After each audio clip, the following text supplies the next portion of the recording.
शुद्धी तिथि सप्तमी। और आइए बात करते हैं आज के मुख्य समाचार में देश भर की तमाम बड़ी खबरों पर नजर डालते हैं। देखिए, देश के प्रधानमंत्री नरेंद्र मोदी बोले कि हमारे इतिहास और परंपराओं को दूषित करने की कोशिश की गई। ये बात कही उन्होंने स्वामी दयानंद सरस्वती की 200वीं जयंती के कार्यक्रम पर। मोदी बोले, हमारी नीतियां अमीर और गरीब में फर्क नहीं करती हैं और वंचितों की सेवा करना ही सरकार की प्राथमिकता है। वैसे कल पीएम मोदी ने राजस्थान राज्य के दौसा का दौरा किया और इस दौरान कहा कि अब श्री अन्न के नाम से जाना जाएगा मोटा अनाज। दौसा में पीएम ने यह बड़ी घोषणा की है और साथ ही गहलोत सरकार ने जो हाल ही में बजट के दौरान पुराना बजट भाषण पढ़ दिया था, उस पर भी पीएम मोदी ने तंज कसा। पीएम बोले कि कुछ लोग राजस्थान को बीमारू राज्य कहते थे, लेकिन अब राजस्थान भी विकसित राज्य बनेगा। और साथ ही इस राजस्थान दौरे के दौरान पीएम मोदी ने देश को समर्पित किया दिल्ली मुंबई एक्सप्रेसवे का पहला खंड भी। इसकी कुछ तस्वीरें आप देख सकते हैं। मोदी बोले, कांग्रेस बॉर्डर पर सड़क बनाने से डरती थी, लेकिन दिल्ली मुंबई एक्सप्रेसवे के उद्घाटन करते हुए उन्होंने कहा कि कांग्रेस की सरकार को सैनिकों के पराक्रम पर शक था। दोस्तों, ये देश का इकलौता ऐसा हाईवे होगा जहां जानवरों से एक्सीडेंट होने का खतरा बिल्कुल नहीं होगा।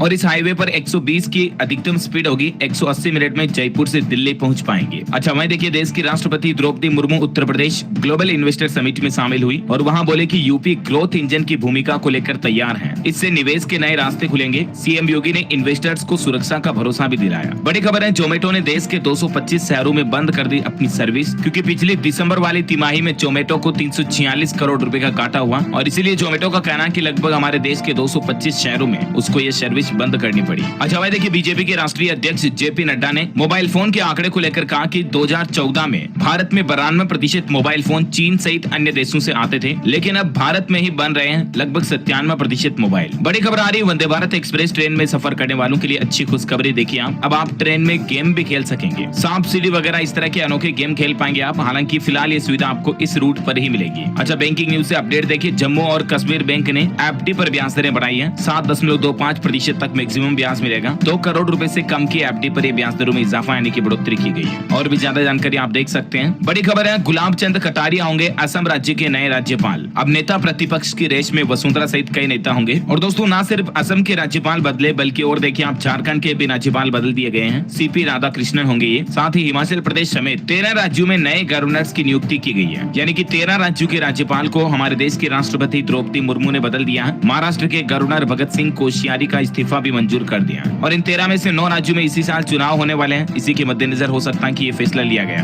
अच्छा, राजधानी दिल्ली के मेयर इलेक्शन अब 16 फरवरी को होंगे और ये चौथी बार मेयर चुनाव आयोजित करने की कोशिश की जा रही, क्योंकि पिछले 3 बार आम आदमी पार्टी और बीजेपी के हंगामे की वजह से हर बार मेयर का इलेक्शन रद्द हुआ और अब 16 तारीख तय हुई है। अच्छा, खेल समाचार पर बड़ी खबर आ रही दोस्तों। देखिए, विमेंस T20 वर्ल्ड कप में भारत की पाकिस्तान पर 5वीं जीत। 7 विकेट से टीम इंडिया ने पहला मुकाबला जीता और जेमिमा का अर्धशतक भी देखने को मिला। ऐसे में वुमेन्स टीम इंडिया को मेनी कांग्रेट्स। अच्छा, अगली बड़ी खबर देखिए दोस्तों, धार्मिक विवाद को लेकर कंट्रोवर्सी पैदा करने से संबंधित खबर आ रही है कि मौलाना अरशद मदनी के बयान से भड़के धर्म गुरु जमीयत के मंच से कहा ओम और अल्लाह एक, तो विरोध में शंतु ने मंच भी छोड़ दिया। जमीयत उलेमा ए हिंद के अधिवेशन के आखिरी दिन मौलाना अरशद मदनी के बयान पर जबरदस्त बवाल पैदा हो गया। ये कुछ तस्वीरें आप देख सकते हैं। अच्छा, तुर्की रशिया में जो भूकंप आया दोस्तों, उसमें जान जाने वाले लोगों की संख्या 33,000 से ज्यादा पहुंच चुकी है और कई एक्सपर्ट का यह कहना कि यह संख्या 50,000 से भी ऊपर जा सकती है, क्योंकि अभी भी मलबे में कई लोग दबे हुए हैं। हालांकि लगातार रेस्क्यू ऑपरेशन जारी है, लेकिन अभी आधा मलबा भी नहीं हट पाया है। और दोस्तों, इस त्रासदी के हालातों के बीच लूटपाट और अपराध भी बढ़ गए। इस मामले में भी 98 लोगों को गिरफ्तार किया गया, जो लोग ढहे हुए मकानों में, अपार्टमेंट्स में जाकर के लोगों के सामान चुरा रहे हैं, कई लोगों की ज्वेलरियां चुरा रहे हैं, मौके का फायदा उठा रहे हैं, क्योंकि सिचुएशन और परिस्थितियां ही ऐसी हैं। चलिए, अगली बड़ी खबर आ रही, राजस्थान राज्य में एम्बुलेंस की निगरानी के लिए सरकार एक नया कंट्रोल रूम बनाने जा रही है, जिससे सारे एम्बुलेंस की ट्रैकिंग अब ऑनलाइन होगी और एम्बुलेंस में खुद में ही 53 प्रकार की दवाइयां उपलब्ध हो पाएंगी। प्रदेश में एम्बुलेंस वाहनों की निगरानी के लिए सभी 34 मुख्य चिकित्सा एवं स्वास्थ्य कार्यालयों में ये कंट्रोल रूम बनाए जाएंगे और सभी तरह की एम्बुलेंस में अब जीपीएस कनेक्टेड सिस्टम लगाया जाएगा, जिससे कि एम्बुलेंस की ऑनलाइन ट्रैकिंग हो सकेगी, जिससे ये पता चल पाएगा कि अभी किस एम्बुलेंस का कर्मचारी कहाँ एम्बुलेंस चला रहा है, निगरानी रखी जा सकेगी, है ना। अच्छा, बड़ी खबर देखिए दोस्तों, हरियाणा के स्कूलों को सरकार ने अल्टीमेटम दिया है। 14 फरवरी तक भरे ऑनलाइन ग्रेडिंग और ऑर्डर न मानने वाले स्कूलों पर 5,000 रुपए पेनल्टी भी लगाई जाएगी। सभी सरकारी और प्राइवेट विद्यालयों को हरियाणा सरकार की तरफ से इस संबंध में फाइनल नोटिस जारी कर दिया। 14 फरवरी अंतिम तारीख, तब तक स्कूलों की ऑनलाइन ग्रेडिंग भरनी होगी। वैसे हरियाणा रोहतक के MDU आएंगे मुख्यमंत्री मनोहर लाल। 15 फरवरी को महर्षि दयानंद जयंती कार्यक्रम में शिरकत करेंगे और गुजरात गवर्नर करेंगे अध्यक्षता। बड़ी खबर देखिए, गोवा में 350 साल प्राचीन सप्त कोटेश्वर मंदिर का हुआ पुनरुद्धार। देश के प्रधानमंत्री नरेंद्र मोदी